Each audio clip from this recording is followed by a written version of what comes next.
The CCT was infiltrated as cannon. Pira was just demolishing Team CRDL. While they struggled to get up, Ms. Goodwitch made an announcement. Glinda, good work Miss Nikos, and I expect the same performance from any of you to the Vital Festival. Now who wishes to volunteer for the next round? Mercury, I will, ma'am. Glinda, good Mr. Black, now please choose your opponent. Mercury, I choose him. He pointed toward Jaune.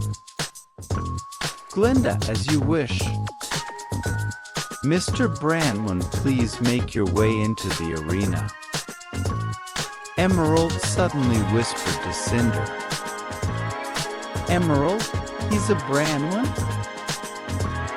Cinder, this boy may be a bigger threat than we thought. He's on top of the list. Then a few moments the two fighters entered the arena. Glinda, now are both fighters ready? Jaune, yes. Mercury, whatever. Glinda, now begin. Jaune surprised the entire class when he shaped his aura into gauntlets and greaves. Imagine Virgil from Devil May Cry summoning Beowulf. Jaune, well, since you seem like the one who likes kicking, I'll make it interesting. Jaune then rushed Mercury, and he gave him a barrage of punches. Up in the crowd. Yang? Hey! He's ripping off my style. Blake, Yang, many people can do punches, you don't have the right to copyright. Weiss, that man is so strong, but what I'm interested in is that he can shape his aura into weapons. What is his semblance? Then a high-pitched squeal can be heard beside her, and she looked to see Ruby geeking out. Jaune then counters Mercury's shotgun kicks. Then Merc tried to use a flare dance style to trip Jaune up, but he jumped into the air and proceeded to use a high-speed spinning kick and hit Mercury, who managed to cross his arms and blocks the attack, seeing the ground crack at the momentum. But not without cost. The attack took 35% of his aura. Looking at the meter, he is at the orange while Jaune's still in green levels. He cursed as he was met with a devastating uppercut. Mercury's aura went into the red. Glinda, winner Mr. Branwen. Emerald was shocked to see their assassin not even gave his opponent a chance at attack. Cinder now considers this man a dangerous variable to her plans. Ruby, did you see that he was like Haya? Weiss, we saw Ruby. Blake, well, it seems like he is proficient in many forms of combat, not just swords. Yang, oh, I really want to go at a spar right now. Much later, at the launch pad, a certain drunk man and specialist was about to fight until a voice rang out. Stop giving our family a bad name, Uncle. The two stopped and looked at the source of the voice and saw a young blonde man in red and black. Winter, identify yourself. Jaune Branwen. Please don't make a scene, you're drawing a crowd. Crow, saw him and thought, was Raven pregnant when she left? This boy looks eerily similar to Ty, only more serious. Winter, well, at least this boy is being the mature one. Crow, now listen, my issue is with the specialist, not you. John, Miss Schnee, please don't let this man go to you. Ignore his rambling and move on, I'll deal with him. Crow was about to say something, was interrupted by a harsh glare. Crow was about to say something, was interrupted by a harsh glare. Crow then felt heavy pressure. Crow, damn. He really is like her. John, stand down or I'll put you down, final warning. Crow decided to ignore the glare and unsheathed his weapon. John then sighs.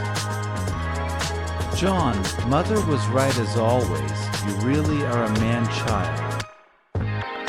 John draws crimson and gave an impressive battle. The two clashed. Crow, you're good. John, my mother is better. Crow then tries to gain his ire. Crow, you do know your mother tends to run away from family. John then increases his killing intent. John, says the one who treated her like a monster for being too strong. Crow suddenly lost his nerve at the killing intent, the boy was right. John then charges Crow at unimaginable speeds, he slaps Harbinger out of hands, kicks him in the chin as he puts his foot on his chest and points crimson to his face. John, I don't want to hear your justifications on how you all treated her, with pity, fear and contempt. Don't you dare put yourself on a moral high ground knowing you all in some way still treated your own flesh and blood and family as an outcast. She was right to leave, there was no love there. Then John kicks him away. A few moments later, three girls arrive. Jan, what's going on? Student, a fight between Branwens. Ruby then looks to see her uncle embedded in a wall. Ruby, Uncle Crow? Weiss, hey, there's John. Winter, Weiss? Weiss, sister. I'm hello. Winter, you know that boy?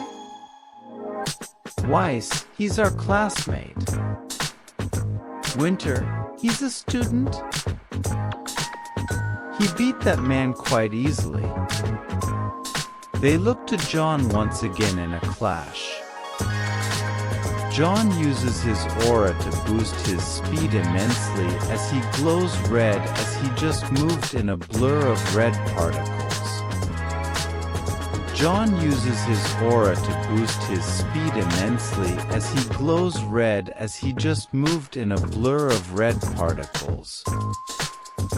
Crow gritting his teeth knowing this boy has yet to show his true power. Knowing that Raven taught this child at a young age. It goes to show his fighting caliber will be higher than any normal huntsman. John, my mother treated me with respect when the world decided my worth is lesser than dirt. She believed I could do anything while everyone decided I was good for nothing. And you berate her for leaving when all of you just kept her at arm's length away. Because she had a different outlook.